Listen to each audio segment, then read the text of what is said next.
Vale. Hola, muy buenas a todos y bienvenidos un día más al canal. Ayer estuve estudiando por la mañana también en modo biblioteca, igual que hoy, y como os explicaba ayer, después del otro día estar leyendo el chat y hablando con vosotros y darme cuenta de que no estaba aprendiendo absolutamente nada porque estaba todo el rato contándoos anécdotas y cosas, pues voy a volver a estar en modo biblioteca, lo cual quiere decir que no voy a estar leyendo comentarios en el chat. Luego, después del directo en el que voy a estar estudiando un ratillo, voy a intentar estudiarme dos títulos, perdón. Voy a estar un ratito por si alguien quiere hablar. Bueno, tampoco estaré mucho rato, pero bueno, un ratito quizás sí. Así que nada, si alguien quiere hablar alguna cosilla, pues por favor que se espere hasta que acabe de estudiar porque necesito que se me quede algo de esto porque soy una cabeza hueca y si no, va a estudiar tu tía. Entonces vamos a empezar hoy con el título 3 de la Constitución.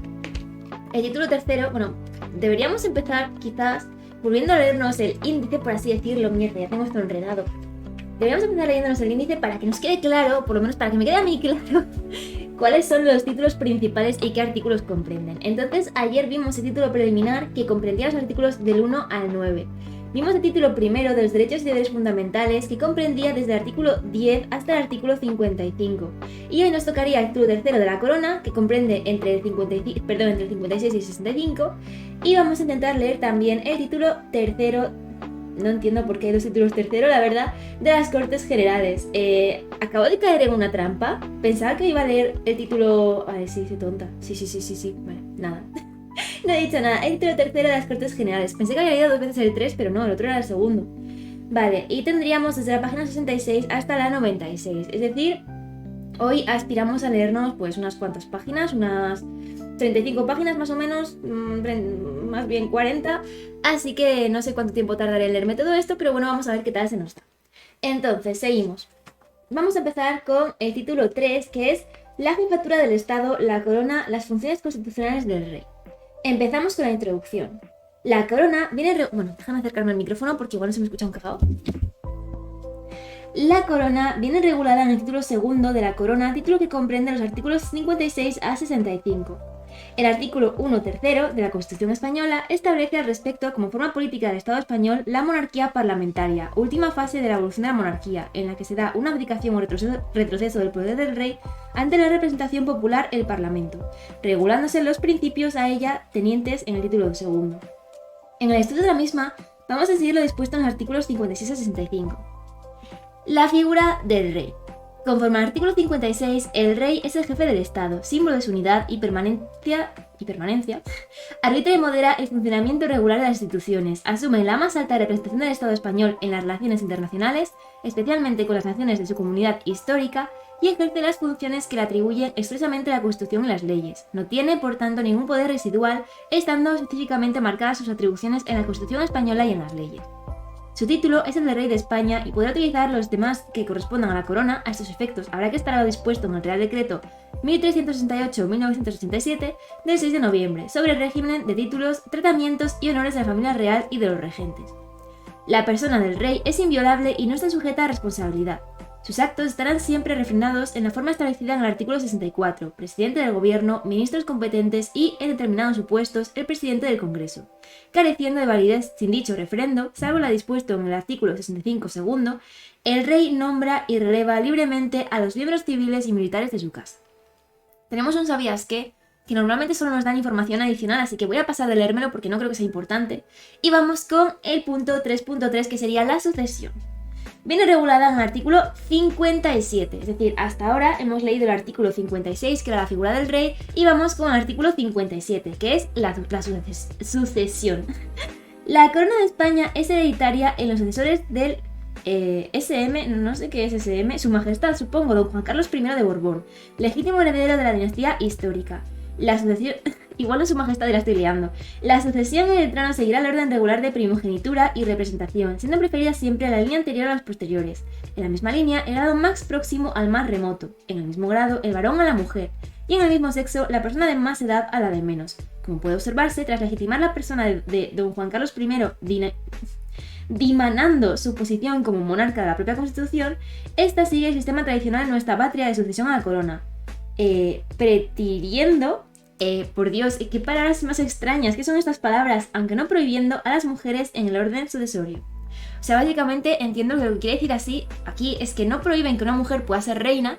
De hecho, pues próximamente vamos a tener una reina. Pero bueno, digamos que siempre se prefieren a los hombres por encima de las mujeres para suceder al trono. Seguimos. El príncipe heredero, desde su nacimiento o desde que se produzca el hecho de que origine el llamamiento, tendrá la dignidad de príncipe de Asturias y los demás títulos vinculados tradicionalmente al sucesor de la corona de España. Extinguidas todas las líneas llamadas en derecho, las Cortes Generales proveerán a la sucesión a la corona de la forma que más convenga a los intereses de España. Esto quiere decir que si el rey no tuviera ningún sucesor, o sea, no hubiera ningún heredero al trono, pues las Cortes Generales serían las encargadas de designar a otra persona para ocupar el lugar. Aquellas personas que teniendo el derecho a la sucesión en el trono contrajeran matrimonio contra la expresa prohibición del rey y de las Cortes Generales, quedarán excluidas de la sucesión de la corona por sí y sus descendientes. De esto se deduce que no se requiere autorización del rey y de las Cortes Generales para contraer matrimonio, bastando que no lo prohíban expresamente y por otra parte que el rey no entra dentro de esta prohibición de la expresa prohibición. O sea, básicamente que si una persona que es candidata al trono se casa con alguien que no conviene, en plan que el propio rey le ha dicho que no puede casarse con esa persona o las Cortes Generales le han dicho que no puede casarse, si aún así decide tirar para adelante, estaría perdiendo el derecho a la sucesión. Las abdicaciones y renuncias y cualquier duda de hecho o de derecho que ocurra en el orden de la sucesión de la corona se resolverán por una ley orgánica. La abdicación comporta ceder los derechos sucesorios a la siguiente línea de sucesión, mientras que la renuncia comporta la pérdida de los mismos por sí y por los descendientes. Vale, esto básicamente es muy importante porque está poniendo una diferencia entre las palabras abdicación y renuncia. Cuando una persona abdica, ella no puede heredar el trono, o sea, está renunciando a ser el que se siente en el trono, pero sus hijos sí pueden reinar. Pero en cambio, si una persona en vez de abdicar renuncia, está renunciando él y también toda su descendencia. Vale, al efecto hay que hacer mención a la Ley Orgánica 3/2014 del 18 de junio por la que se hace efectiva la abdicación de su majestad el rey don Juan Carlos I de Borbón. Claro, el rey abdicó, entonces digamos que el príncipe de Asturias quedó, o sea, su hijo quedó como heredero. Si hubiera renunciado, supongo que toda su familia habría perdido el derecho a estar en la corona. Vale, seguimos. Vamos con el artículo 58, que es el cónyuge del rey o de la reina. Respecto a los mismos, prescribe el artículo 58 que la reina consorte o el consorte de la reina no podrán asumir funciones constitucionales salvo lo dispuesto para la regencia. O sea, básicamente el rey o la reina consorte, es decir, la pareja del rey o de la reina, pues no van a hacer absolutamente nada más que estar ahí como esculturas. El artículo 59 habla sobre la regencia y dice respecto a la misma que 1. Cuando el rey fuera menor de edad, el padre o la madre del rey y en su defecto el pariente mayor de edad más próximo a suceder en la corona, según el orden establecido en la Constitución, entrará a ejercer inmediatamente la regencia y la ejercerá durante el tiempo de la minoría de edad del rey.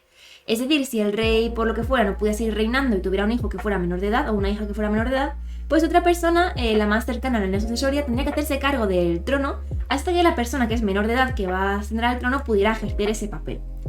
Si el rey se inhabilitare para el ejercicio de esa autoridad y la imposibilidad fuere reconocida por las Cortes Generales, reunidas al efecto de sesión conjunta, conforme al artículo 74 primero de la Constitución Española, al igual que en los restantes supuestos a los que este título segundo les atribuye expresamente competencias no legislativas, entrará a ejercer inmediatamente la regencia el príncipe heredero de la corona, si fuera mayor de edad.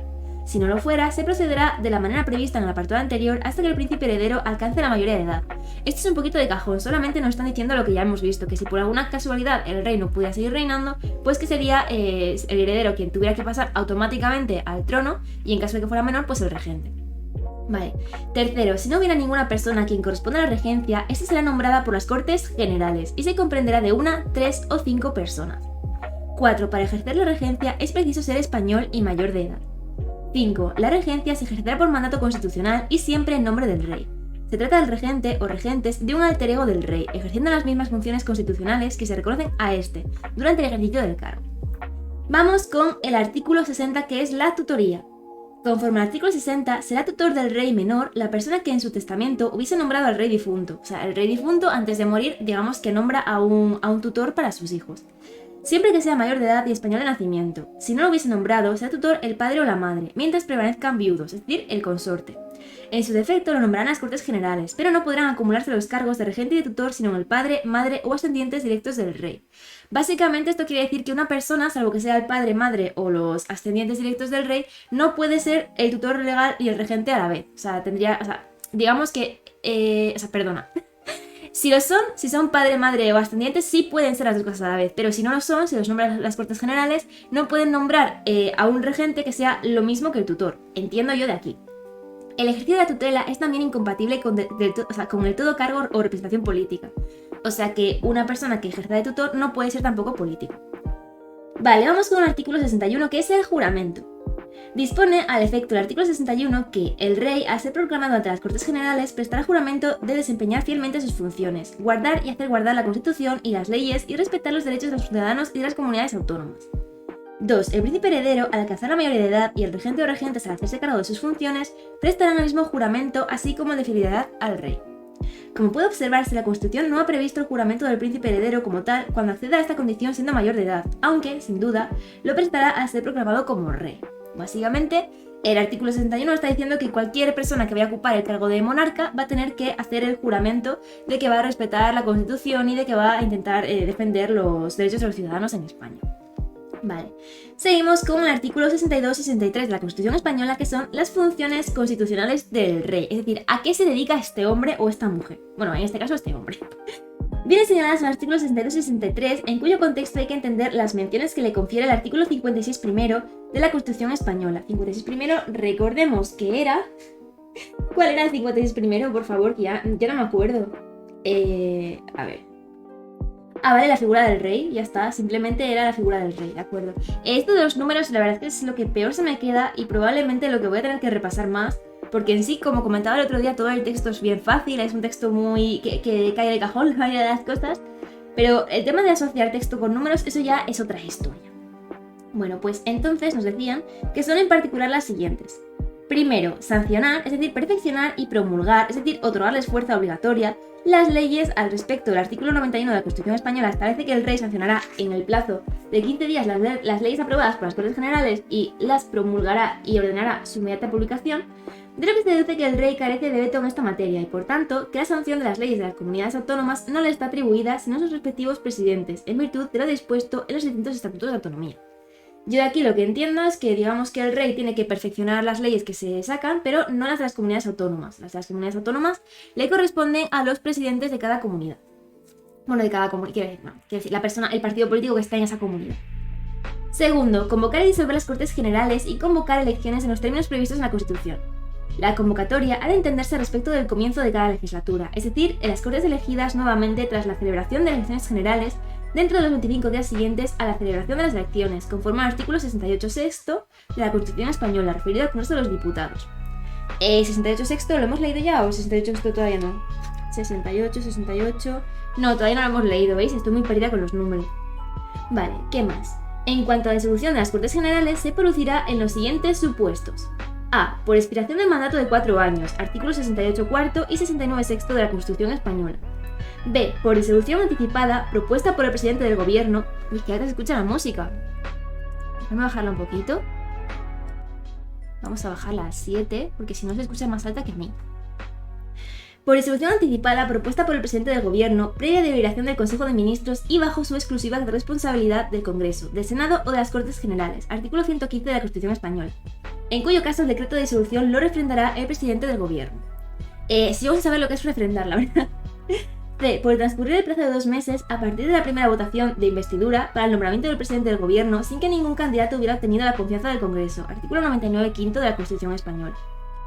En cuanto a la convocatoria de elecciones, salvo en los supuestos de disolución anticipada, el decreto de convocatoria deberá expedirse el día 25º anterior a la expiración del mandato de las cámaras y corporaciones locales en su caso, publicándose al día siguiente en el Boletín Oficial del Estado o de la Comunidad Autónoma en su caso, entrando en vigor el mismo día de su publicación, artículo 42 primero de la Ley Orgánica 5.1985 del 19 de junio del régimen electoral general, LOREG en adelante, bueno, supongo que me dicen las siglas para cuando siga leyendo, no me voy a acordar, celebrándose las elecciones el día 54º posterior a la convocatoria, artículo 42 segundo del régimen electoral general.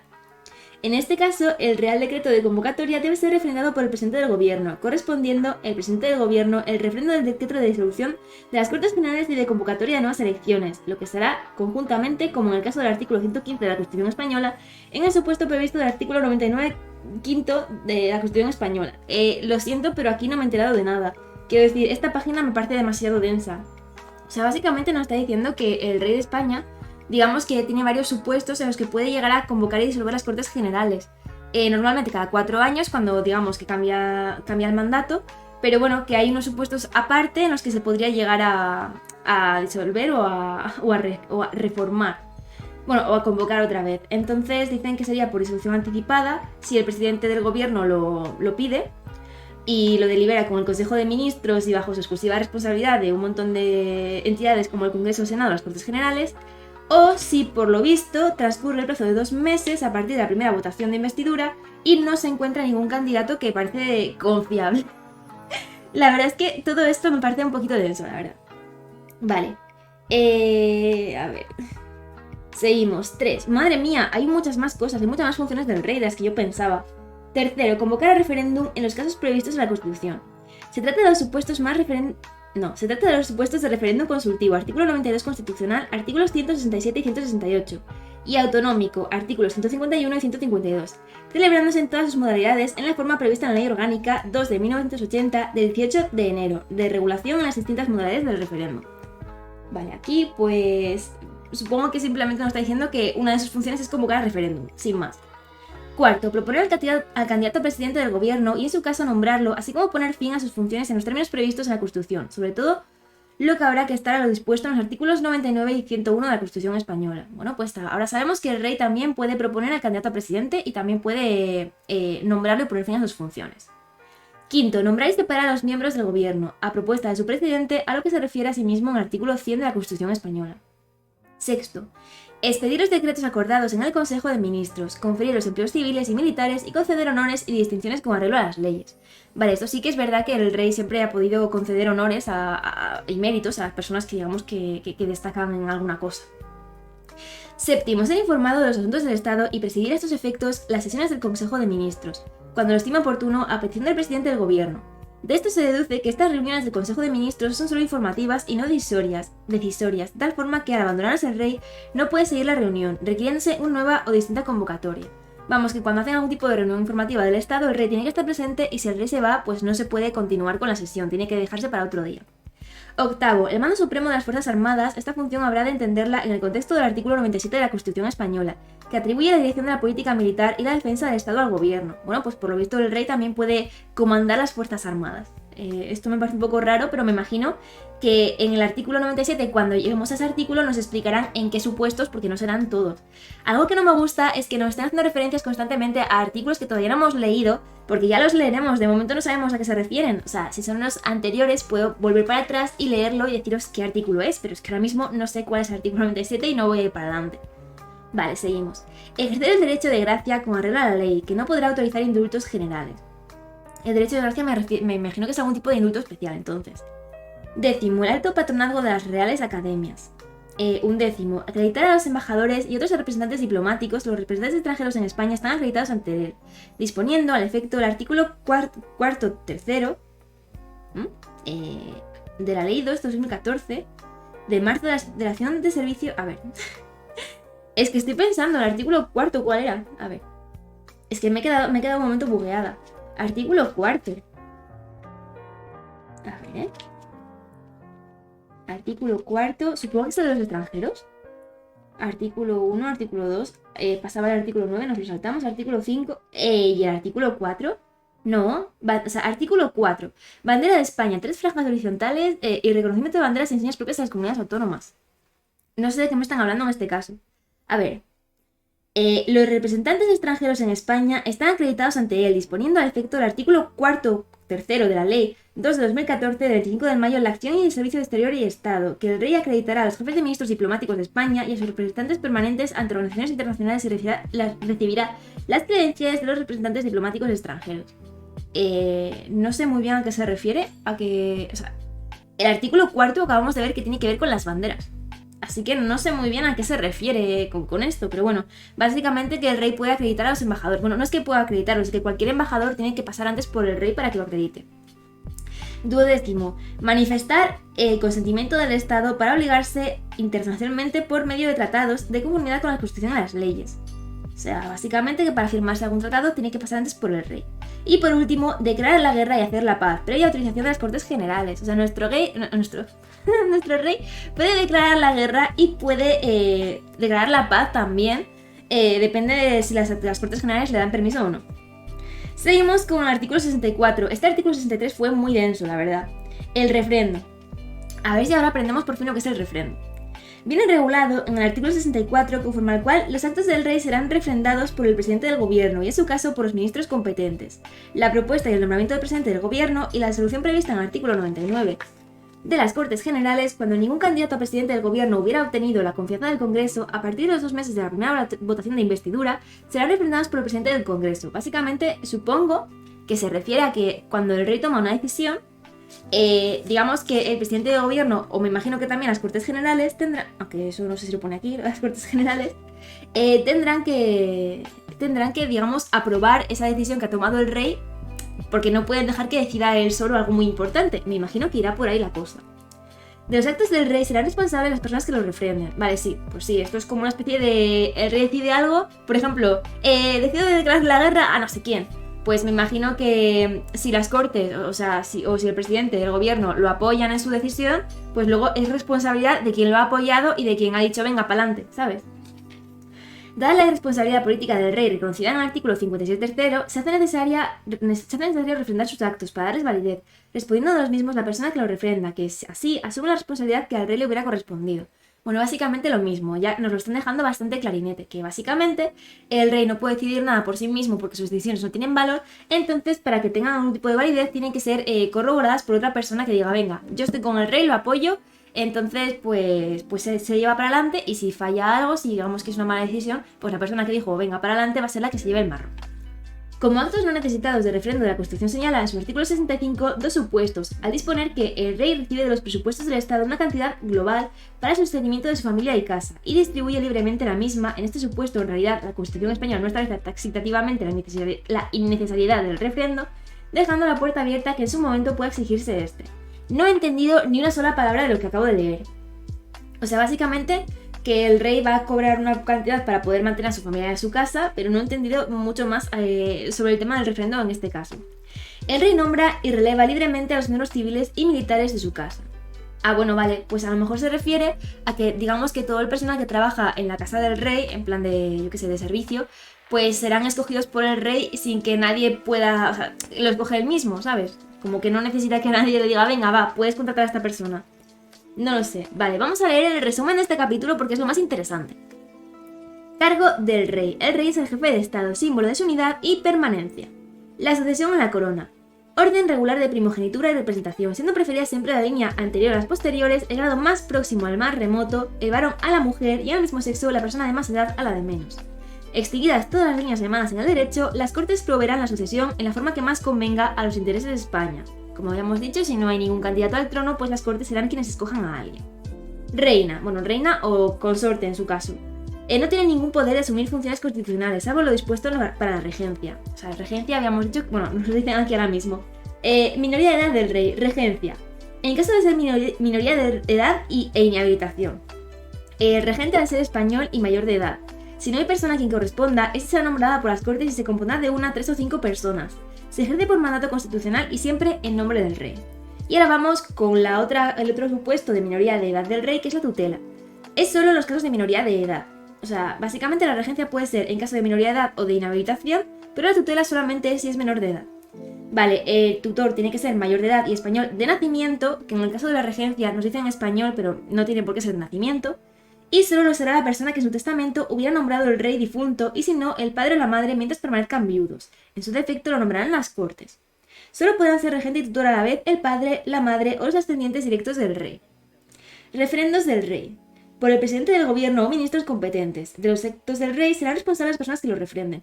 Mira, fijaros, del artículo 63 este que era tan largo, nos han resumido solamente en 2 cosas, que son por el presidente del gobierno o ministros competentes, es decir, que básicamente el presidente del gobierno y los ministros son los que tienen que aprobar las cosas que dice o hace el rey, y por otra parte nos dice que esas personas serán las responsables si ocurre algo malo.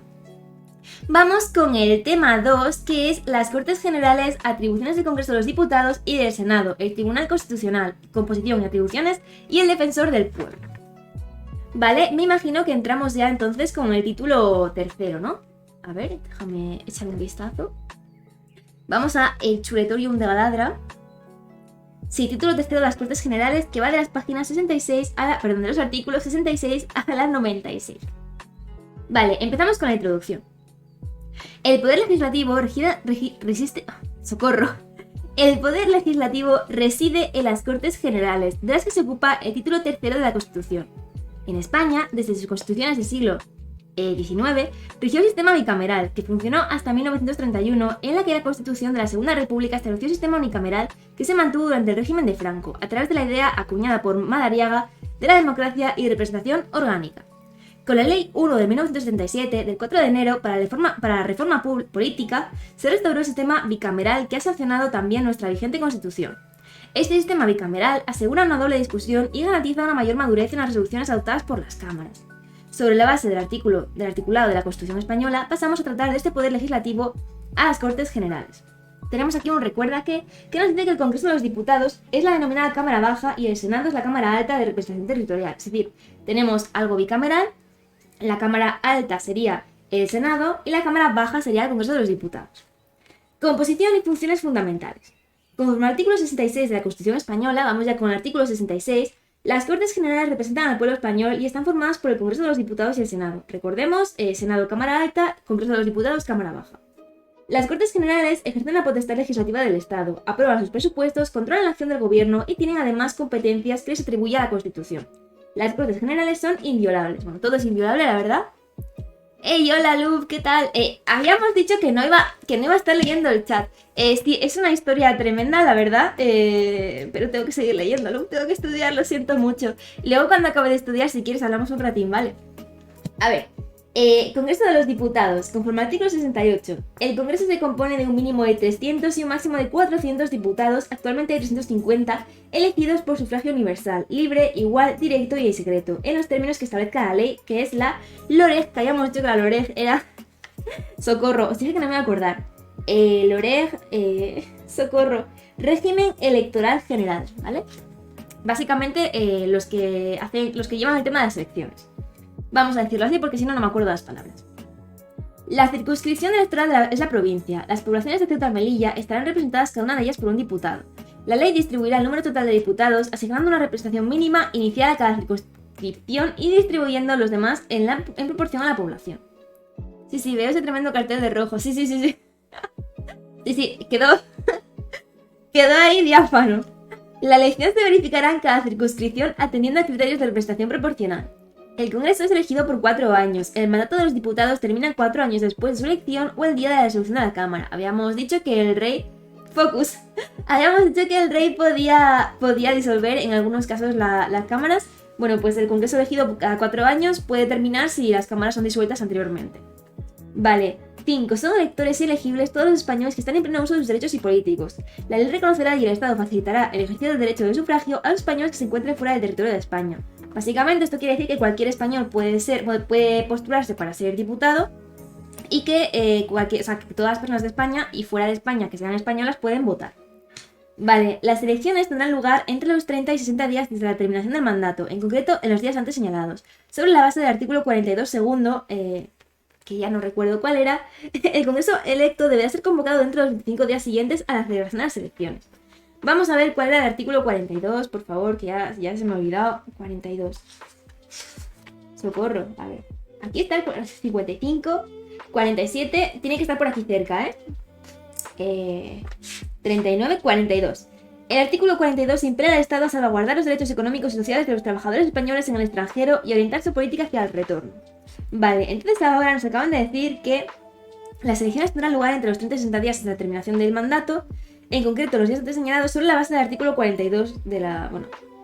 De la LOREG, que es lo de las elecciones. O sea, digamos que es de otro libro. No tiene nada que ver con este artículo 42 que habla sobre las personas que están trabajando fuera de España. Ok.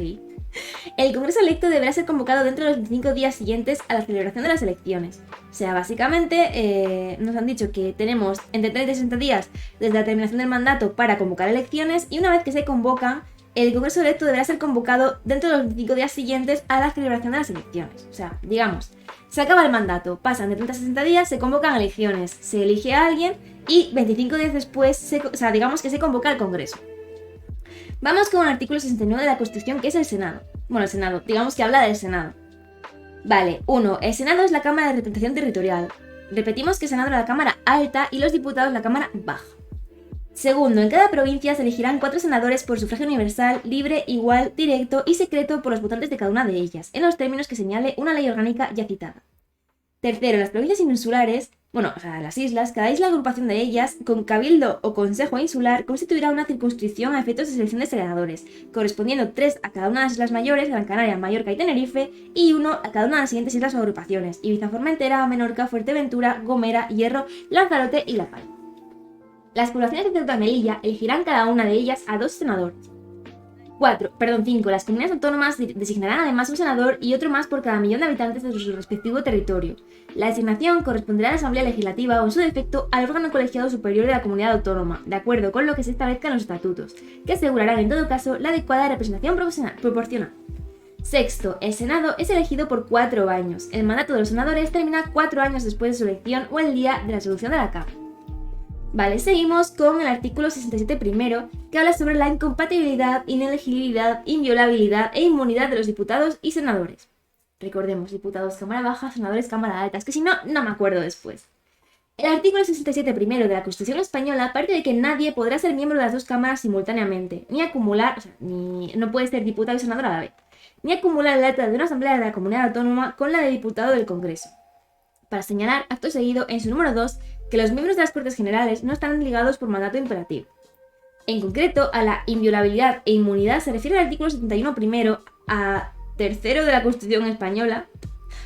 Del artículo 71, digamos que los puntos 1 a 3, ¿vale? Que establece la inviolabilidad de los diputados y senadores por las opiniones manifestadas en el ejercicio de sus funciones, así como la inmunidad durante el periodo de su mandato, en virtud de la cual solo podrán ser detenidos en caso de flagrante delito, sin que puedan ser inculpados ni procesados sin la previa autorización de la Cámara respectiva, siendo competente en las causas contra diputados y senadores la Sala de lo Penal del Tribunal Supremo.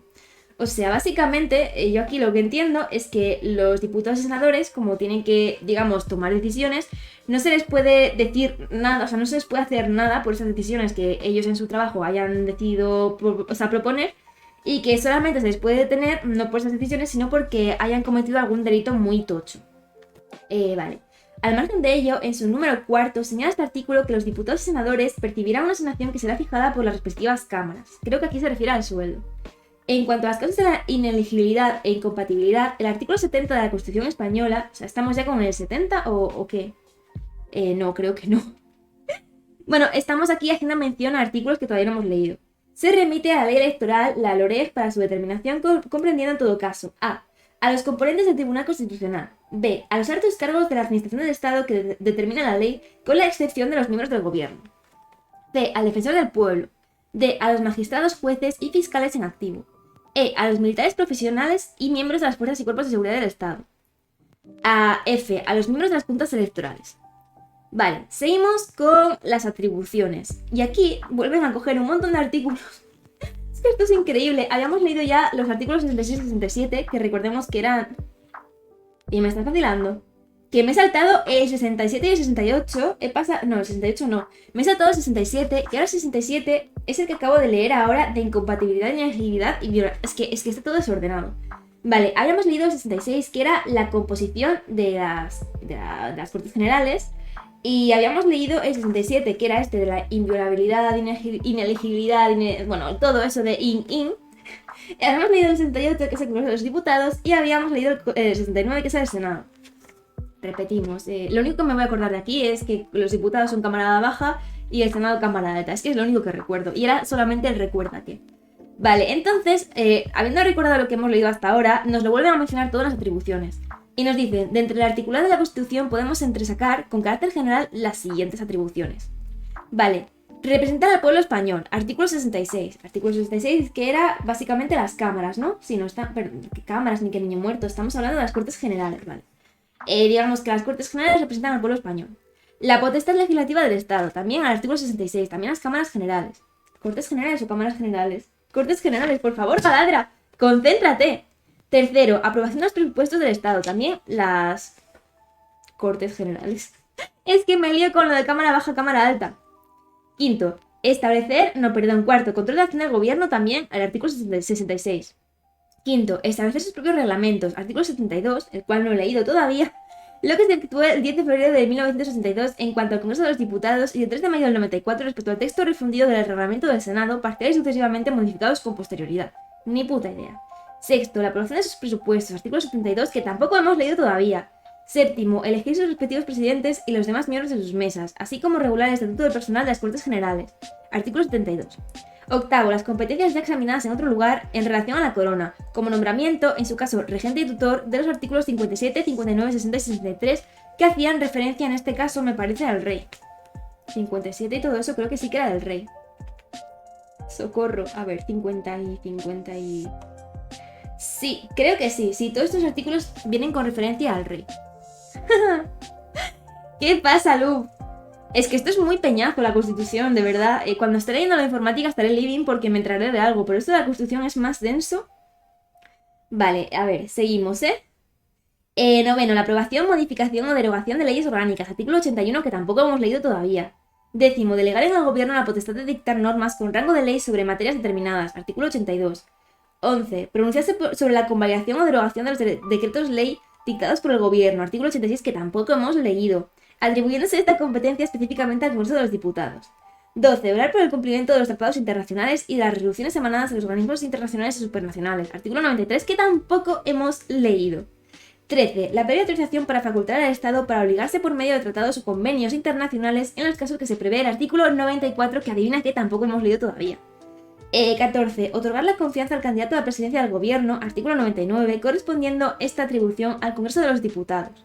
15. Someter a interpelaciones y preguntas al gobierno, artículo 111. 16. Pronunciarse sobre la cuestión de confianza planteada por el presidente del gobierno, artículo 112, ejerciendo esta atribución el Congreso de los Diputados. Básicamente estas atribuciones son todas las cosas que pueden hacer las Cortes Generales, ¿vale? ¿Se llamaban Cortes Generales? Por favor, dime que sí, dime que me he quedado ya con ello. Cortes Generales, vale, menos mal. Seguimos. 17. Exigir la responsabilidad política del gobierno mediante la moción de censura, artículo 113, correspondiendo esta atribución al Congreso de los Diputados. Básicamente, el Congreso de los Diputados es el que se encarga de la mayoría de cosas y el Senado de menos. Y 18, por último, declaración del estado de sitio y autorización de la declaración del estado de excepción y a la prórroga del estado de alarma decretados por el gobierno, artículo 116, correspondiendo a estas atribuciones al Congreso de los Diputados. O sea, básicamente, cuando aquí en España hubo confinamiento por el tema del COVID, fue el Congreso de los Diputados el que tomó esa decisión, según este libro. O sea, según la Constitución. Según este libro, madre mía, ni que me estuviera leyendo aquí el Quijote. Vale, seguimos. O sea, nos pone aquí el resumen de las Cortes Generales y nos dicen: marco normativo, el título tercero de la Constitución Española. Esto lo tenemos clarinete. Cámaras. Tenemos por una parte el Congreso de los Diputados y el Senado, que son las dos cámaras, Cámara Alta, Senado y Cámara Baja, Congreso de los Diputados, representan al pueblo español, ejercen la potestad legislativa del Estado. O sea, digamos que es el poder legislativo. Aprueban sus presupuestos, controlan la acción del gobierno y tienen las demás competencias que les atribuye la Constitución. Composición. ¿De qué se componen las Cortes Generales? Vale. El Congreso se compone de un mínimo de 300 y un máximo de 400. La circunscripción electoral es la provincia. Las poblaciones de Ceuta y Melilla estarán representadas cada una de ellas por un diputado. Por provincia habrá un mínimo inicial de 2 diputados, artículo 162 de la Ley Orgánica, no sé qué, no sé cuánto. El Senado es la Cámara de Representación Territorial. En cada provincia se elegirán 4 senadores. Las islas mayores, que son Gran Canaria, Mallorca y Tenerife, tendrán 3 senadores. Las islas o agrupaciones pequeñitas, como Ibiza, Formentera, Menorca, Fuerteventura, Gomera, Hierro, Lanzarote y La Palma, tendrán un solo senador. Ceuta y Melilla tendrán 2 en cada una, y las comunidades autónomas designarán además un senador y otro más por cada millón de habitantes de su respectivo territorio. O sea que básicamente se podría traducir todo esto que cuanto más grande es una unidad territorial, más, digamos, más diputados que tienen, ¿vale? Entonces por eso las islas pequeñitas tienen solamente a 1, las islas grandes tienen a 3, Ceuta y Melilla, que son, bueno, tampoco son muy grandes, tienen a 2, y luego todas las provincias de España, que son más grandotas que todos estos lugares, tienen mínimo de 2 y luego aparte uno más por cada millón de habitantes. Así las comunidades autónomas más grandes tienen más representación, lo cual pues es justo. Vale, hablamos ahora de las sesiones de las cámaras en el resumen, que dicen que se reunirán normalmente en 2 periodos ordinarios de sesiones. No sé por qué me dice las fechas, no me pienso acordar de ellas, pero bueno, yo os las leo. De septiembre a diciembre y de febrero a junio. Se reunirán en sesiones extraordinarias a petición del gobierno, a petición de la Diputación Permanente, mínimo 21 miembros, y a petición de la mayoría absoluta de los miembros de cualquiera de las cámaras. Vale, sesión conjunta de ambas cámaras para ejercer las competencias no legislativas que el título segundo atribuye expresamente a las Cortes Generales. Decisiones de las Cortes previstas en el artículo 94 se inician en el Congreso. Decisiones de las Cortes previstas en el artículo 145 segundo y 158 segundo se inician en el Senado. Vale, básicamente nos dice que las decisiones de las Cortes previstas del artículo 94 es diputados y las del 145 y 158 es Senado. O sea, cámara baja, cámara alta. Soy una pesada, es que es lo único de lo que me acuerdo. Funcionamiento en pleno y por comisiones. No entiendo muy bien a qué se refiere por comisiones, pero bueno, por comisiones. Vale, seguimos con el Tribunal Constitucional, composición y atribuciones. Pero si esta mierda no es lo que acabamos de leer, lo de atribuciones. A ver, estábamos leyendo las cámaras generales, supongo que por eso ha cambiado la... Sí. Las cámaras generales, no, carajo, las Cortes Generales, por favor. Vale, hemos hablado de las Cortes Generales, Poder Legislativo, Congreso de los Diputados y Senado, vale. Y ahora hablamos del Tribunal Constitucional, ¿vale? Introducción. Viene regulado en el título 9 de la Constitución Española de los artículos 159 a 165 y por su ley orgánica 2 de 1979 del 3 de octubre LOTC en adelante. ¿Pero por qué me pones siglas? Que luego no me acuerdo. Que ha sido sucesivamente modificada, destacando la producida por la ley orgánica de 15 de 2015 del 16 de octubre. Conforme al artículo 1 de la LOTC, la madre que te parió, el Tribunal Constitucional, como intérprete supremo de la Constitución, es independiente de los demás órganos constitucionales y está sometido solo a la Constitución y a la presente ley orgánica. Es único en su orden y extiende su jurisdicción a todo el territorio nacional. Composición. ¿Quién compone el Tribunal Constitucional? Vale. A tenor del artículo 159 de la Constitución Española, el Tribunal Constitucional se compone de 12 miembros nombrados por el Rey. De ellos, 4 a propuesta del Congreso por mayoría de 3/5 de sus miembros, 4 propuestos por el Senado con idéntica mayoría, 2 a propuesta del Gobierno y 2 a propuesta del Consejo General del Poder Judicial. O sea, básicamente hay 12 personas nombradas por el Rey, que han sido 4 propuestas por el Congreso, 4 propuestas por el Senado, recordemos lo que hemos visto anterior de las Cortes Generales, 2 propuestos por el Gobierno y 2 propuestos por el Consejo General del Poder Judicial. Los miembros del Tribunal Constitucional deberán ser nombrados entre magistrados y fiscales, profesores de universidad, funcionarios públicos y abogados, todos ellos juristas de reconocida competencia con más de 15 años de ejercicio profesional. Los miembros del Tribunal Constitucional serán designados por un periodo de 9 años y se renovarán por terceras partes cada 3. La condición de miembro del Tribunal Constitucional es incompatible con todo mandato representativo, como los cargos políticos o administrativos, como el desempeño de funciones directivas en un partido político o en un sindicato y como el empleo al servicio de los mismos, con el ejercicio de las carreras judicial y fiscal y con cualquier otra actividad profesional o mercantil. O sea, básicamente, una persona que se quiera dedicar a estar en el Tribunal Constitucional no puede hacer absolutamente ninguna otra cosa, es su único trabajo. En lo demás, los miembros del tribunal tendrán las incompatibilidades propias de los miembros del Poder Judicial. O sea, básicamente, estamos hablando ya del Poder Judicial. Los miembros del Tribunal Constitucional serán independientes e inamovibles en el ejercicio de su mandato. Vale, nos dice... Legislación de interés. No me interesa. Vale, organización. El Tribunal Constitucional se organiza a través de las figuras de presidente, el pleno, las salas y las secciones. El presidente. Me gustaba mucho cuando tenía título de artículo enunciado, pero ahora mismo nos están mareando muchísimo y estamos hablando ya de artículos que no tienen nada que ver con lo que yo estaba leyendo. O sea, hemos saltado de repente al artículo 160 y no me voy a acordar de esto porque ya, si no me acuerdo de normal, si me lo cambias todo de orden y me empiezas a meter artículos que no tienen nada que ver, no me entero de nada. Vale. Por su parte, el artículo 15 de la LOTC establece que ejerce la representación del tribunal y convoca y preside el tribunal en pleno y convoca las salas. Adopta las medidas precisas para el funcionamiento del tribunal, de las salas de las secciones. Comunica a las cámaras, al gobierno y al Consejo General del Poder Judicial en cada caso las vacantes. Nombra a los letrados, convoca los concursos para cubrir las plazas de funcionarios y los puestos de personal laboral y ejerce las potestades administrativas sobre el personal del tribunal. O sea, básicamente que el presidente es el que pone, por ejemplo, cuando hay plazas para hacer oposiciones como las que yo quiera hacer, las pone el presidente. Vale, el pleno. El pleno está integrado por todos los magistrados del tribunal. Lo preside el presidente del tribunal y en su defecto el vicepresidente. Y a falta de ambos, el magistrado más antiguo en el cargo y en caso de igual antigüedad, el de mayor edad. En cuanto a sus competencias, vienen establecidas en el artículo 10 de la LOTC, requiriendo sus acuerdos que estén presentes al menos 2/3 de los miembros en cada momento lo compongan. Vale, las salas. Hemos hablado ya del presidente, del pleno y ahora vamos a hablar de las salas. Las salas son 2, compuestas cada una por 6 magistrados nombrados por el tribunal en pleno. El presidente del tribunal lo es también de la sala primera, que presidirá, en su defecto, el magistrado más antiguo y en caso de igual antigüedad, el de mayor edad. El vicepresidente del tribunal presidirá la sala segunda y en su defecto el magistrado más antiguo y en caso de igual antigüedad el de mayor edad. O sea, básicamente, presidente preside la sala primera, vicepresidente la sala segunda y si alguno de los dos no puede presidir, pues la persona más vieja con más experiencia. Vale. Por lo demás, las salas conocerán de los asuntos que atribuidos a la justicia constitucional no sean de la competencia del Pleno. También conocerán aquellas cuestiones que, habiendo sido atribuidas al conocimiento de las secciones, entiendan que por su importancia debe resolverlas la propia sala.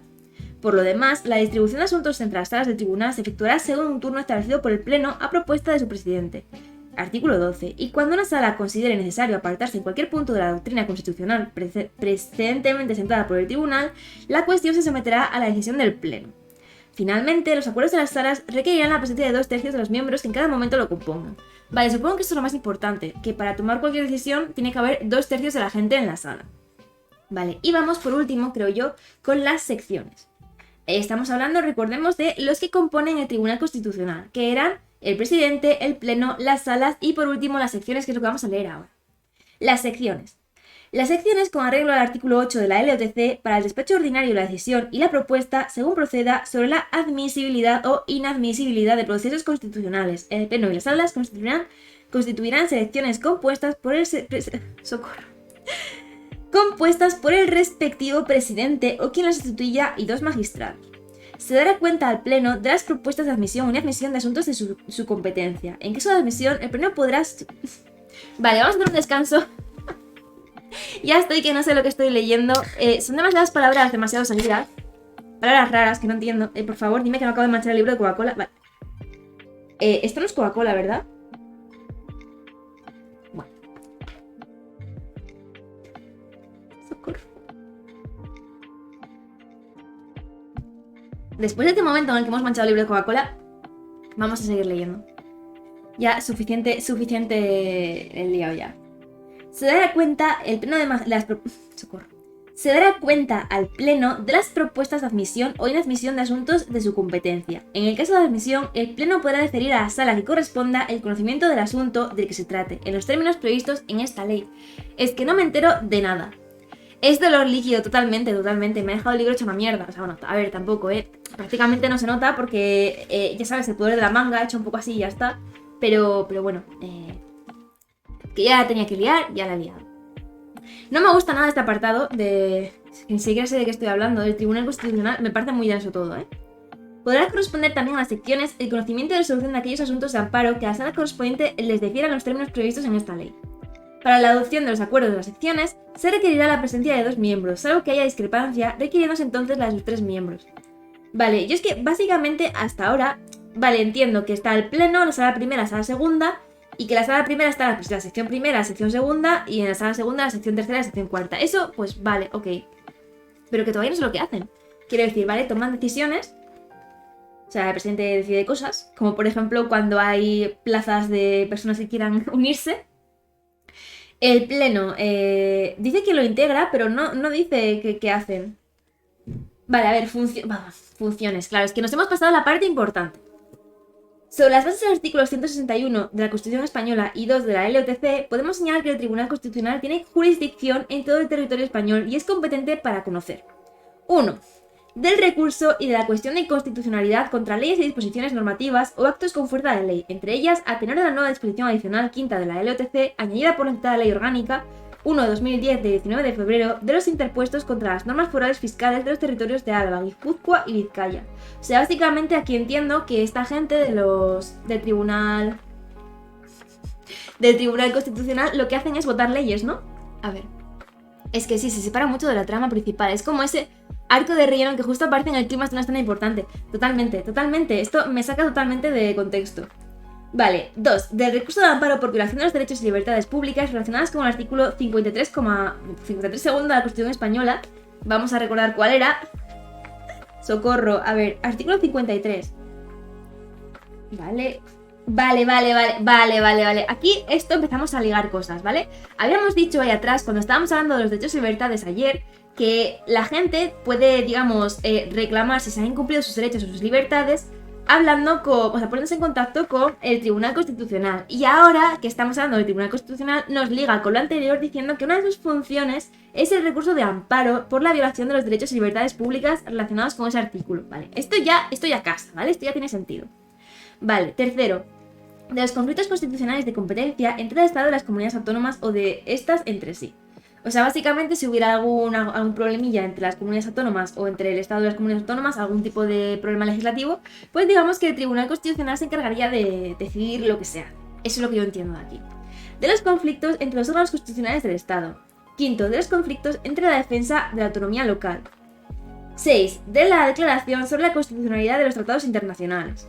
Séptimo, del control previo de la inconstitucionalidad en el supuesto previo en el artículo 79. Claro, 79, que ya no sé cuál es porque han empezado a saltar de un lado para otro y ya no sé cuál es el 79. Es que creo que no lo he leído todavía.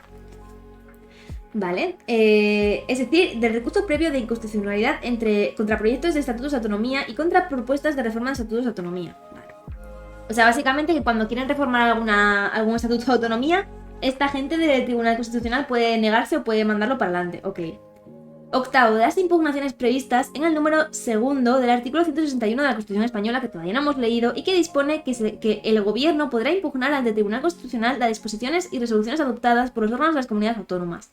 La impugnación producirá suspensión en la disposición o resolución recurrida, pero el Tribunal, en su caso, deberá ratificarla o levantarla en un plazo no superior a 5 meses. Me quedo igual. Noveno, de la verificación de los nombramientos de los magistrados del propio Tribunal Constitucional para juzgar si los mismos reúnen los requisitos requeridos por la Constitución y la LOTC.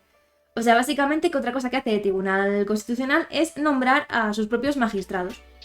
Décimo, de las demás materias que le atribuyen a la Constitución y las leyes orgánicas. Asimismo, el Tribunal Constitucional podrá dictar reglamentos sobre su propio funcionamiento y organización, así como sobre el régimen de su personal y servicios dentro del ámbito de esta LOTC. Estos reglamentos, que deberán ser aprobados por el Pleno, se publicarán en el Boletín Oficial del Estado, autorizados por su presidente. Vale, y no sé si tienen un ¿sabías qué? ¿Sabías que el Tribunal Supremo es un órgano jurisdiccional único en España, con jurisdicción en todo el territorio nacional, constituyendo el Tribunal Superior en todos los órdenes civil, penal, contencioso administrativo y social, salvo lo dispuesto en materia de garantías y derechos constitucionales, cuya competencia corresponde al Tribunal Constitucional? Ok. Vale, nos ponen un pequeño cuadro de resumen. Entonces, funciones del Tribunal Constitucional. Función: control de la constitucionalidad de las leyes. ¿Vale? Mecanismos. Tenemos el recurso de inconstitucionalidad, que es legitimado por el presidente del gobierno, el defensor del pueblo, los 50 diputados, los 50 senadores, los órganos ejecutivos de las comunidades autónomas y las asambleas de las comunidades autónomas. Y la cuestión de inconstitucionalidad, que es por cualquier órgano judicial. Ese sería uno de ellos. Otra función es la garantía de derechos y libertades fundamentales, que habíamos visto el otro día en el artículo 53 del título primero, creo que era, que es el recurso del amparo. O sea, cuando una persona ve que sus derechos y libertades son violados, pues digamos que acuden al Tribunal Constitucional. Y vale, la legitimación la da cualquier persona natural o jurídica que invoque un interés legítimo, el defensor del pueblo y el Ministerio Fiscal. Vale, seguimos con otra función, que sería solucionar conflictos de competencias entre las comunidades autónomas y entre el Estado y las comunidades autónomas, que sería un conflicto de competencias y lo legitimaría el gobierno, los órganos ejecutivos de esas comunidades autónomas y las personas físicas o jurídicas. Seguimos con otra función, que sería otras que establezcan la Constitución o las leyes que no se recogen en la Constitución, pero sí en la ley orgánica del TC. O sea, supongo que algún proyecto de ley que no acabe de cuajar y que haya problemas con ello. Lo único que entiendo yo con lo que leo. Vale, mecanismos. Conflicto entre órganos constitucionales del Estado. La legitimación está por parte del Congreso, el Senado, el Consejo General del Poder Judicial y el Gobierno. Y por último, otro mecanismo sería el conflicto en defensa de la autonomía local, que serían los municipios... Socorro, los municipios y las provincias. Socorro, vale. Es que me estoy deprimiendo viendo todo lo que viene por delante, ¿eh? Quiero acabar ya con el Tribunal Constitucional, de verdad te lo digo, es demasiado. Vamos con la legitimación del Tribunal Constitucional.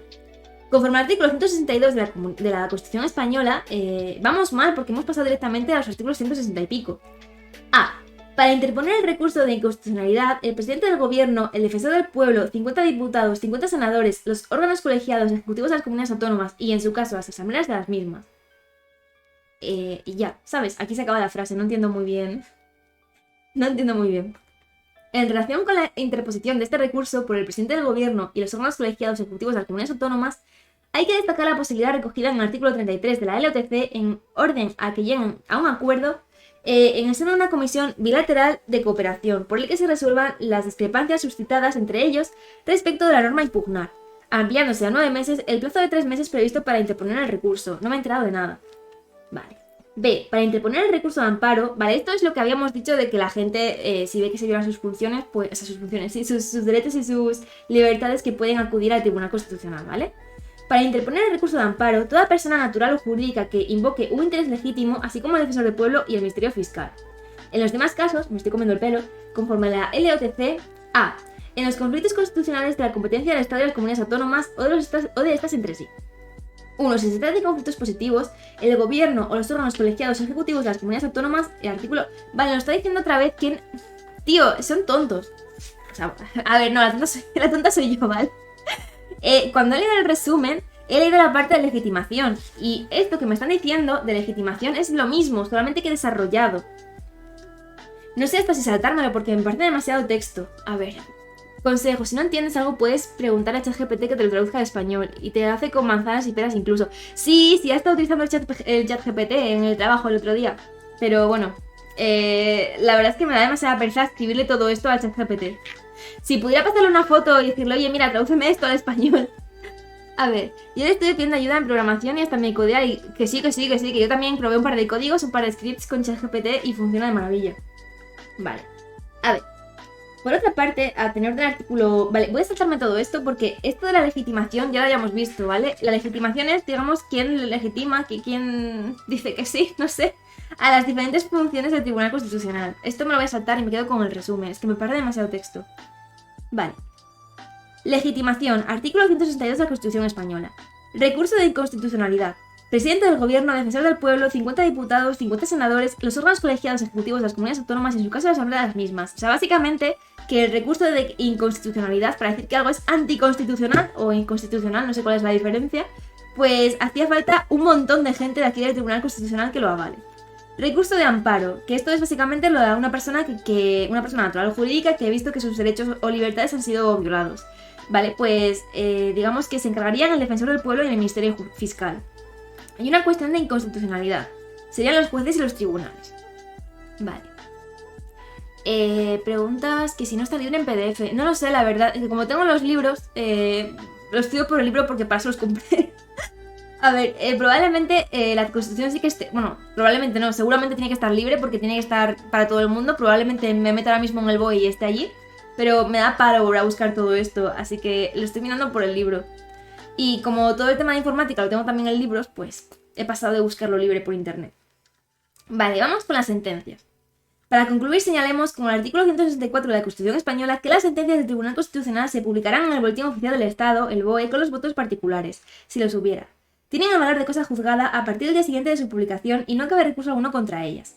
Las que declaren la inconstitucionalidad de una ley o de una norma con fuerza de ley y con todas las que no se limiten a la estimación subjetiva de un derecho, tienen plenos efectos frente a todos. Salvo que el fallo se disponga a otra cosa, subsistirá la vigencia de la ley en la parte no afectada por la inconstitucionalidad. O sea, básicamente yo aquí lo que estoy entendiendo es que si se saca una ley que es anticonstitucional y que tienen que reformarla porque no es constitucional, madre mía, supongo que...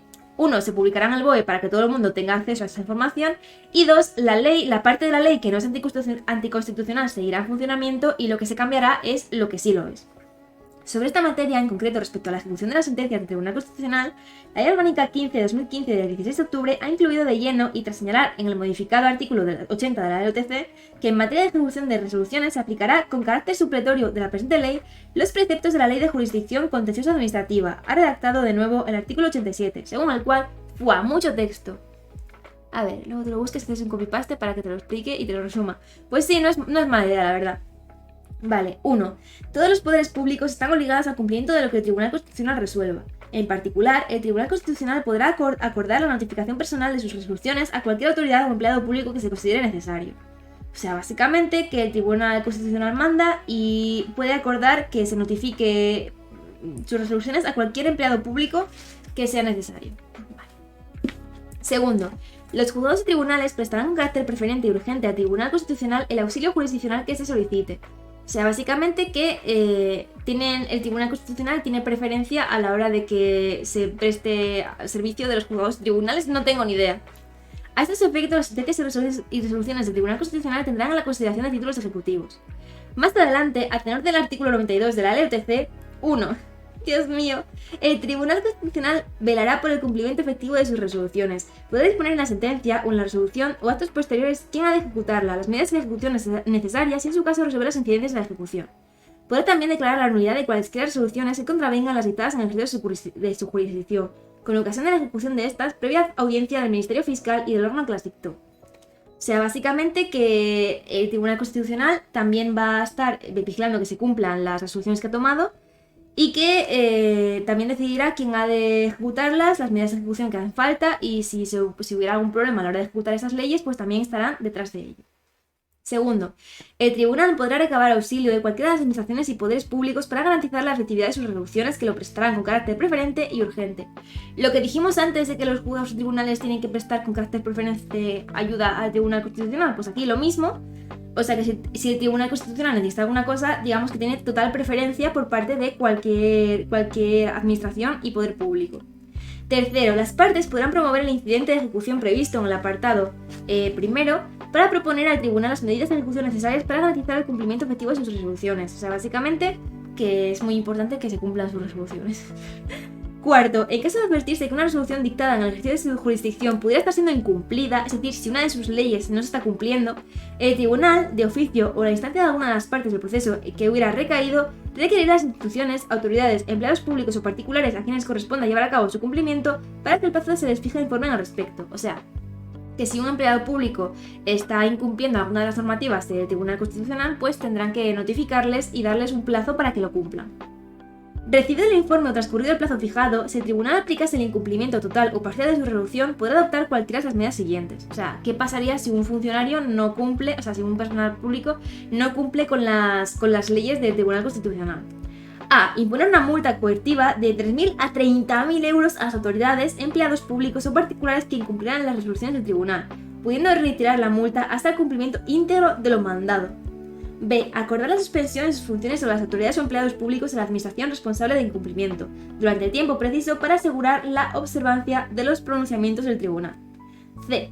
La ejecución sustitutoria de las resoluciones recaídas en los procesos constitucionales. En este caso, el tribunal podrá requerir la colaboración del Gobierno de la Nación a fin de que, en los términos fijados por el tribunal, adopte las medidas necesarias para asegurar el cumplimiento de las resoluciones. Y D. Deducir el oportuno testimonio de particulares para exigir la responsabilidad penal que pudiera corresponder. O sea, básicamente el Tribunal Constitucional es como la madre mala que armas alguna, te dice, venga, tienes que hacer lo que yo te diga, tienes que cumplir las normas. Y si no cumples las normas, pues te dejas sin merienda, te quita la paga y puede pedir testimonio a otras personas para ver si incluso puede meterte en la cárcel. Quinto, si se trata de la ejecución de las resoluciones que acuerdan la suspensión de las disposiciones, actos o actuaciones impugnadas y concurriera circunstancias de especial trascendencia constitucional, el tribunal de oficio o instancia del gobierno adoptará las medidas necesarias para asegurar su debido cumplimiento sin oír las partes. En la misma resolución se dará audiencia a las partes y al Ministerio Fiscal por plazo común de 3 días, tras el cual el tribunal dictará resolución levantando, confirmando o modificando las medidas previamente adoptadas. O sea, básicamente lo que yo entiendo es que si se tratara si se tuviera que suspender por alguna razón las normativas declaradas por el Tribunal Constitucional, entiendo yo que el Tribunal Constitucional va a adoptar las medidas necesarias para que se cumplan sin oír a las partes. No tiene ningún sentido. Supongo que lo he entendido todo mal y lo he explicado todo mal, pero no tiene sentido. Por último, el apartado 4 del artículo 95 de la LTC dispone que sus límites de las multas previstas en la letra A del apartado 4 del artículo 92 podrán ser revisados en todo momento mediante ley ordinaria. Vale, recuerda que un voto particular es la posibilidad que tienen los magistrados de disentir del voto de la mayoría de la sala, razonándolo en escrito aparte que se una a la sentencia. O sea, básicamente que si todos los magistrados han votado algo y alguien quiere votar algo diferente, tiene que ponerlo por escrito. Es lo que yo entiendo. Vale, nos hacen de nuevo el resumen del Tribunal Constitucional. Espero que este tema sea el tema más largo y más tedioso del libro, porque como todos los temas sean como este, yo me planto, yo me hago jardinera, de verdad lo digo. Vale, marco normativo, el título 10º de la Constitución Española, ¿ves? Es que estamos ahora mismo tratando el título 10º, es que yo estaba con el título 3º, o sea, mi idea hoy era estudiar el título 3º, o sea, ¿qué hago estudiando el título 10º? No lo sé, nadie lo entiende. Vale. Definición. El Tribunal Constitucional es el órgano supremo de garantías constitucionales. Lo componen 12 miembros nombrados por el Rey, que habíamos dicho antes que 4 de ellos han sido propuestos por el Congreso de Diputados otros 4 han sido propuestos por el Senado, luego 2 han sido propuestos por el Gobierno y otros 2 por el CGPG. Esto era lo de los jueces, pero dejadme ver un momento cómo lo llamaba aquí. Yo sé que es por los jueces. Ahora, a mí no me fastidies. Yo sé que es por los jueces. No lo encuentro ahora, socorro. A ver, organización, composición. Consejo General del Poder Judicial. Ya está, jueces. Aquí Galadra con sus abreviaturas raras. Vale. Nombramiento. Deberán ser nombrados entre magistrados y fiscales, profesores de universidad, funcionarios públicos y abogados, todos ellos juristas de reconocida competencia con más de 15 años de ejercicio profesional. Esto es, supongo que importante, en plan de los 15 años. Puede ser una pregunta de examen, no lo sé. Duración del mandato. Creo que me acuerdo que eran 9 años que se podían prorrogar de 3 en 3. ¿Puede ser? A ver. Los miembros del TC serán designados por un periodo de 9 años y se nombrarán por terceras partes cada 3. Por terceras partes cada 3. Yo aquí me quedé con que se puede renovar 3 años, no sé, como dice terceras partes, supongo. Incompatibilidades. Vale, una persona que esté en el Tribunal Constitucional no puede estar trabajando también con cualquier mandato representativo, con los cargos políticos o administrativos, con el desempeño de funciones directivas de un partido político o sindicato y con el empleo al servicio de los mismos, con el ejercicio de las carreras judicial y fiscal y con cualquier actividad profesional o mercantil. Yo no lo entiendo. Si te dicen que no puedes participar si eres miembro del Tribunal Constitucional en cualquier actividad profesional, básicamente te están diciendo que no puedes trabajar de otra cosa. Así que no entiendo por qué especificar en plan de, mira, no puedes ser heladero, no puedes ser panadero, no puedes ser camarero y no puedes trabajar en nada. Vale. Vale, presidente. El presidente del Tribunal Constitucional es nombrado entre sus miembros por el rey a propuesta del mismo tribunal en el pleno y por un periodo de 3 años. Competencias. Artículo 151 de la Constitución Española. Estas competencias son las cosas que puede hacer el Tribunal Constitucional. Del recurso de inconstitucionalidad contra leyes y disposiciones normativas con fuerza de la ley. Que recordemos que esto era lo que tenía que propugnar un montón de personas. Tenía que estar ahí, vamos, siento la madre, los 50 senadores, los 50 diputados, el presidente, el defensor del pueblo y un montón de gente más. Vale, del recurso de amparo, esto es lo de las personas que tienen sus derechos violados, por violación de los derechos y libertades referidos en el artículo 53 segundo de la Constitución Española en los casos y formas que la ley establezca.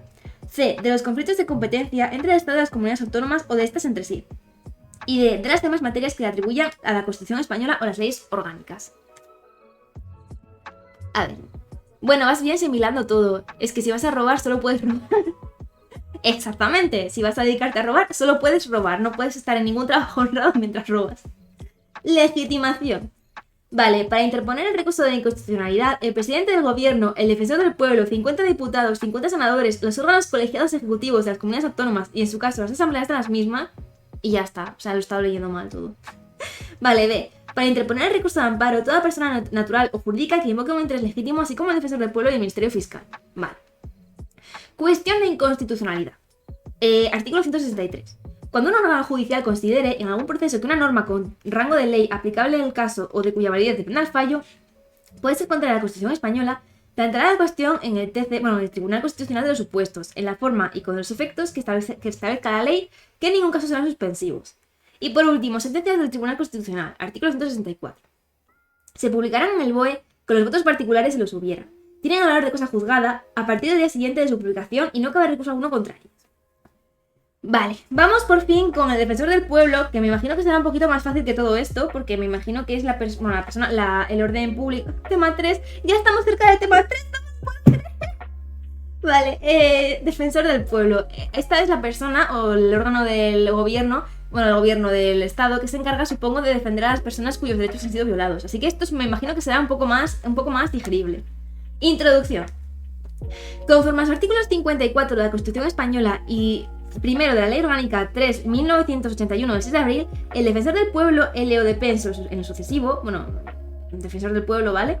Es un alto comisionado de las Cortes Generales designado por estas para la defensa de los derechos comprendidos en el título primero, a cuyo efecto podrá supervisar la actividad de la administración, dando cuenta a las Cortes Generales, ejerciendo las funciones que le encomienda la Constitución Española y la propia LODP. Que se confunde con LOPD, es que no sé, ponen unas siglas que son muy parecidas.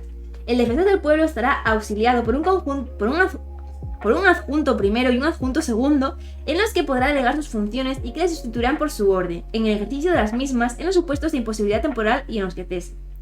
El defensor del pueblo nombrará y separará a sus adjuntos previa conformidad de las cámaras en la forma en la que se determine su reglamento. Vale. Defensor del pueblo. Nos pone aquí una foto de un señor, Francisco M. Fernández Maruán. Marco normativo. Artículo 54, Constitución Española y Ley Orgánica. Alto comisionado de las Cortes Generales, designado por estas para la defensa de los derechos comprendidos en el título primero de la Constitución. Vale, yo aquí lo único que me quedo con ello hasta ahora es que el defensor del pueblo es la persona que se encarga, bueno, la persona es el órgano del Estado que se encarga de defender a las personas que tienen derecho de amparo porque no se han cumplido sus derechos fundamentales recogidos en el título 1 que estudiamos ayer. Y básicamente eso. Nombramiento, ¿cómo se nombra? Pone aquí que es, o sea, lo ponía anteriormente, que eran las Cortes Generales, ¿no? Que lo designaban, puede ser. A ver, auxiliado por no sé quién, no sé cuánto, nombrarse para sus asuntos conforme de las cámaras, ni puta idea. Vale, nombramiento. A tenor de los artículos 2 a 4 de la LODP, será elegido por las Cortes Generales. Vamos, ¿cómo me acordaba sin haberlo leído? Por un periodo de 5 años, correspondiendo a la elección de los plenos de ambas cámaras a propuesta de la comisión. Bueno, cámaras, recordemos, Cámara Alta, Cámara Baja Consejo de los Diputados, Cámara Alta, Senado. Vale, a propuesta de la comisión mixta Congreso-Senado para estaba aquí, soy tonta. Para las relaciones con el defensor del pueblo, creada por la Ley Orgánica 2 de 1992 de 5 de marzo de modificación de la LODP.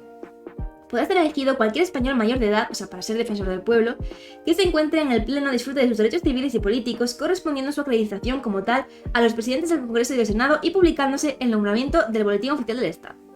Una vez nombrado el defensor del pueblo, deberá tomar posesión de su cargo ante las mesas de ambas cámaras, reunidas conjuntamente, prestando juramento o promesa de fiel desempeño de su función. Cese y sustitución del defensor del pueblo. Conforme al artículo 5 de la LODP, supongo que será ley... Ah, vale, ley orgánica del defensor del pueblo, me imagino. Me lo estoy inventando, sí, bueno, aquí ponía ley orgánica y estamos hablando del defensor del pueblo, pues ley orgánica del defensor del pueblo.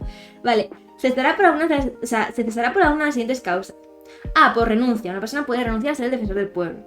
B, por expiración del plazo de su nombramiento. No sé si me ha dicho cuánto tiempo es el defensor del pueblo. No sé si me ha dicho cuántos años puede estar ahí, pero bueno.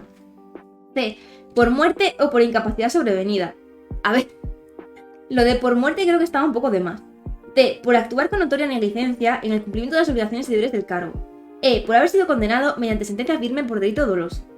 La vacante en el cargo se declarará por el presidente del Congreso en los casos de muerte, renuncia e expiración del plazo del mandato. En los demás casos se decidirá por mayoría de las 3/5 partes de los componentes de toda cámara, de cada cámara, mediante debate y audiencia del interesado. Vacante el cargo, se iniciará el procedimiento para el nombramiento de un nuevo defensor del pueblo en plazo de no superar un mes, desempeñando sus funciones interinamente en los 3 primeros casos, en su propio orden, los adjuntos al defensor del pueblo. 3.4. Prerrogativas e incompatibilidades. ¿Con qué no puede ser compatible el defensor del pueblo?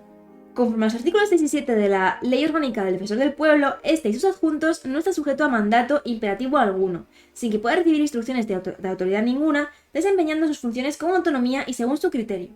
Goza asimismo de inviolabilidad sin que pueda ser detenido, expedientado, multado, perseguido o juzgado en razón de las opiniones que formule o los actos que realice en el ejercicio de sus competencias como tal. Esto es como la gente de los tribunales del Tribunal Constitucional que habíamos leído antes, que en el desempeño de su trabajo pueden tener sus opiniones y pueden hacer sus declaraciones y no pueden ser detenidas por ellas. En los demás casos, y mientras sea defensor del pueblo, no puede ser detenido ni retenido sino en caso de flagrante delito, correspondiendo la decisión sobre su inculpación, prisión, procesamiento y juicio exclusivamente a la sala de lo penal del Tribunal Supremo. Por lo demás, a condición... Dios mío, tengo que parar a ver otra vez porque ya estoy leyéndolo todo mal de nuevo.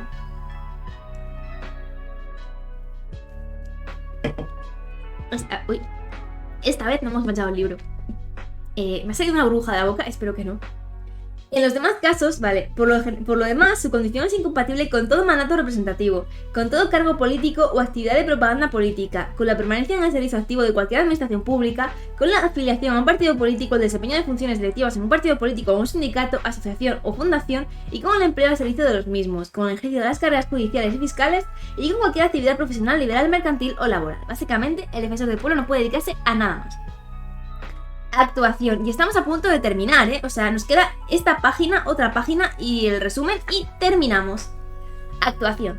Conforme a los artículos 9 y siguientes de la Ley Orgánica del Defensor del Pueblo, le corresponde a. Iniciar y proseguir de oficio sí, por seguir de oficio o a instancia de parte, es decir, toda persona natural o jurídica que invoque un interés legítimo sin restricción alguna de los diputados y senadores individualmente y las comisiones de investigación y principalmente las de relación con el defensor del pueblo, cualquier investigación conducente al esclarecimiento de los actos y resoluciones de la administración pública y sus agentes en relación con los ciudadanos a la luz de lo dispuesto en el artículo 103 primero de la Constitución Española, que consagra los principios de actuación de la administración pública, eficacia, jerarquía, descentralización, desconcentración y coordinación con sometimiento pleno a la ley y al derecho, y el respeto debido a los derechos proclamados en el título primero.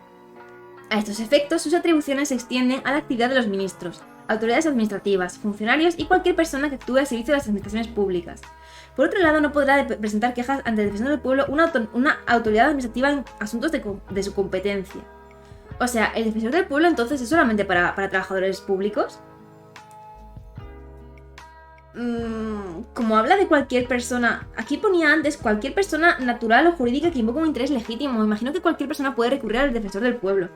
No estoy segura, B. Supervisar por sí mismo, de oficio o a instancia de parte, la actividad de las comunidades autónomas en el ámbito de su competencia, coordinando sus funciones con los órganos similares de las mismas, o a los que podrá solicitar su cooperación. C. Tramitar quejas referidas al funcionamiento de la administración de la justicia, debiendo dirigirlas al Ministerio Fiscal para que éste investigue su realidad o bien traslade de las mismas al Consejo General de Poder Judicial sin perjuicio, en cualquier caso de la referencia que haga el defensor del pueblo en su informe general de las Cortes Generales. O sea, básicamente supongo que esto es si alguna persona se queja de alguna ley, o de alguna... a ver... el funcionamiento de la administración de justicia. A ver, tramitar quejas referidas al funcionamiento de la administración de justicia. Vale, no, esto igual es cuando la gente tiene algún problema con algún juicio y no está de acuerdo con la... ¿Ves que, por ejemplo, cuando alguna persona tiene algún problema judicial puede pedir como una segunda... O sea, si falla el juicio, puede pedir un segundo juicio a una unidad superior? Pues a lo mejor se refiere a que a que el defensor del pueblo es una de estas entidades que si una persona está en un juicio y digamos que lo pierde y recurre, a lo mejor puede trasladar el defensor del pueblo esta queja de que algo no ha salido como tendría que salir en la administración de justicia, no lo sé. D. Velar por el respeto de los derechos proclamados en el título primero de la Constitución en el ámbito de la administración militar. Interponer los recursos de inconstitucionalidad y de amparo de acuerdo con lo dispuesto en la Constitución Española y en la Ley Orgánica 2 de 1979 del 3 de abril del Tribunal Constitucional. F. Formular, con ocasión de sus investigaciones a las autoridades y funcionarios de las administraciones públicas, advertencias, recomendaciones, recordatorios de sus deberes legales y sugerencias para la adopción de nuevas medidas. G. Dar cuenta anualmente a las Cortes Generales de la gestión realizada en un informe que presentará ante las mismas cuando se hayan reunidas en periodo ordinario de sesiones o en informe extraordinario, en el que señalará el número y tipo de quejas presentadas, las rechazadas y sus causas, las que fueron objeto de investigación y el resultado de la misma, con especificación de las sugerencias o recomendaciones admitidas por las administraciones públicas. Al informe se acompañará de un anexo en el que se hará constar la liquidación del presupuesto de la institución en el periodo que corresponda. Vale, supongo que simplemente esto es que el defensor del pueblo pasará a las Cortes Generales, digamos, el recibo, no. Dar cuenta anualmente. A ver, no sé muy bien si se refiere a que es algo financiero. En plan, porque dice, al informe se acompañará un anexo con que se hará constar la liquidación del presupuesto. No sé si es como dar cuenta de en qué se ha gastado el presupuesto del defensor del pueblo, no tengo ni idea. En cuanto a las quejas, deberán presentarse firmadas por el interesado, con indicación de su nombre, apellidos y domicilio, en escrito razonado, en papel común y en plazo máximo de 1 año, contando a partir del momento que tuviera conocimiento de los hechos objeto de las mismas. Cuando una queja se remita desde un centro de detención, internamiento o custodia de las personas, no podrá ser objeto de censura de ningún tipo, así como tampoco las conversaciones que mantengan el defensor del pueblo o sus delegados con alguna de estas personas. Por lo demás, las actuaciones del defensor del pueblo son gratuitas para el interesado y no serán perceptir la asistencia de letrado ni de procurador. Y en el ejercicio de sus funciones, el defensor del pueblo estará asistido por un adjunto primero y un adjunto segundo en los que podrá delegar sus funciones y que le sustituirán por orden de los supuestos en imposibilidad temporal y en los de cese. Recordemos que antes nos habían dicho que el defensor del pueblo tenía como auxilio un adjunto primero y un adjunto segundo, que eran los que se encargaban de todo el tema de la movida si el defensor del pueblo no estaba disponible en ese momento.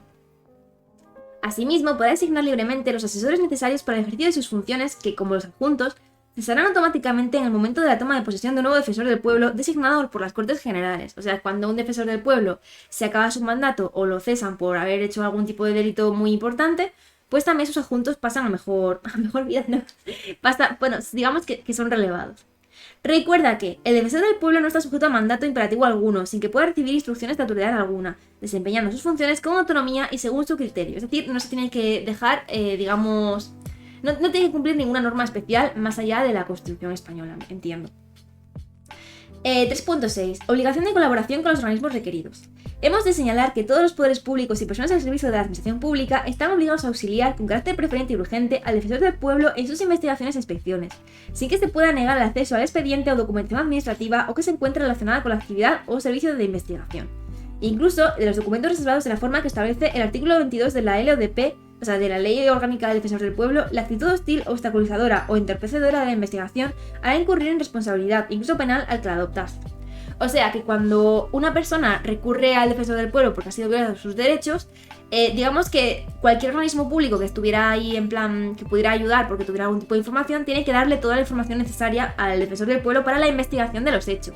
Y si alguien obstaculiza o se niega a cooperar, pues puede tener una responsabilidad penal por, digamos, obstaculizar a la investigación. Vale, y tenemos aquí por último la figura del Defensor del Pueblo resumida como a mí me gusta. Marco normativo, artículo 54 de la Constitución Española. Bueno, ya habíamos visto que el artículo 54 era todo el tema de las personas que se ven con sus derechos violados.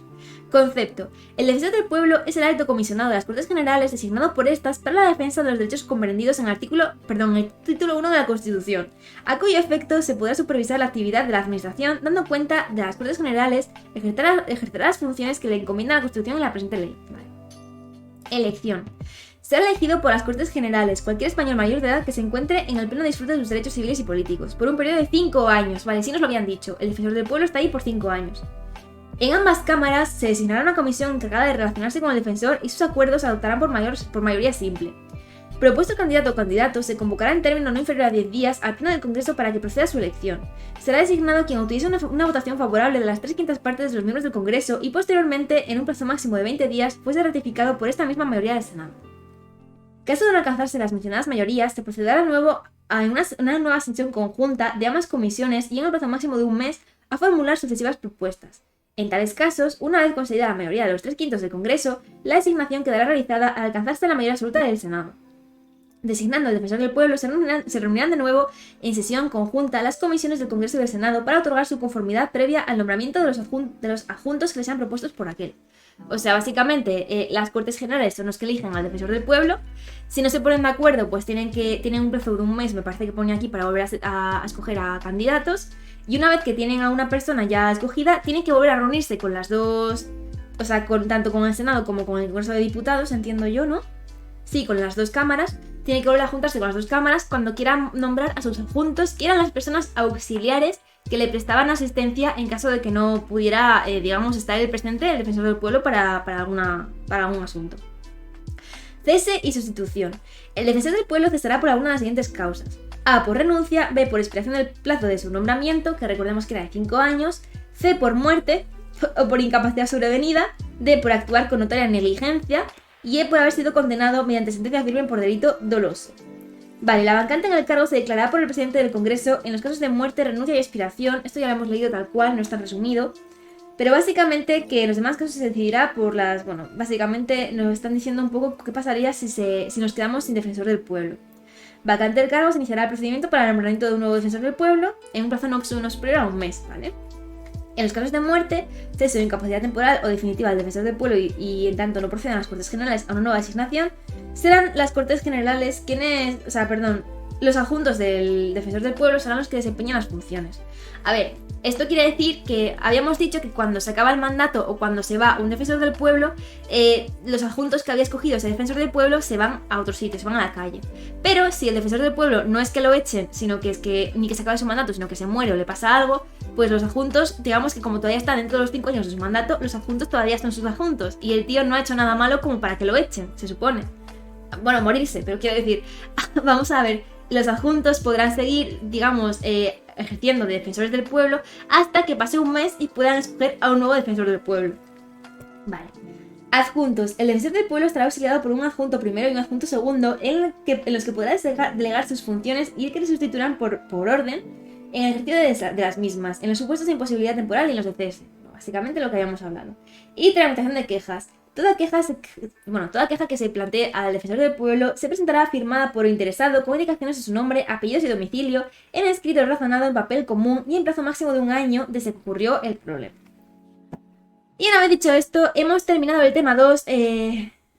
Bueno, hemos avanzado bastante. Hemos llegado a la página... ¡Hola! Estamos ya en la página 64. Nada mal. A ver, ¿dónde empiezan los test? En la 653. Bueno, a ver, llevamos un décimo del libro. No está mal, ¿vale? No está nada mal. Esto en una semanita ya está terminado. Además, yo me imagino que no todo será igual de pesado. Habrá partes que serán más pesadas. Habrá partes que sean menos pesadas. Mira, prestación por maternidad. Estas cosas ya son más interesantes. A mí todo el tema de cosas que tienen que ver con la gente y con, yo qué sé, con los derechos de la gente, con prestaciones, con... Yo qué sé, con todas estas cosas me interesa bastante. Lo que no me interesa tanto son el tema de las cámaras, del Senado, del Congreso, de lo poco que recuerdo, del Tribunal Constitucional, del presidente. Todo eso me da un poquito más igual. Pues nada, yo ahora ya voy a terminar esto. Quiero decir, ya termino el directo. Ya no estudio más. Me pongo en huelga. Así que, Luf, no sé si sigues por ahí, pero si quieres hablar de algo, este es el momento. Y si no, yo chapo directo y me pongo a hacer test de conducir, que también tengo que preparar el examen de conducir. Madre mía, qué mal estamos.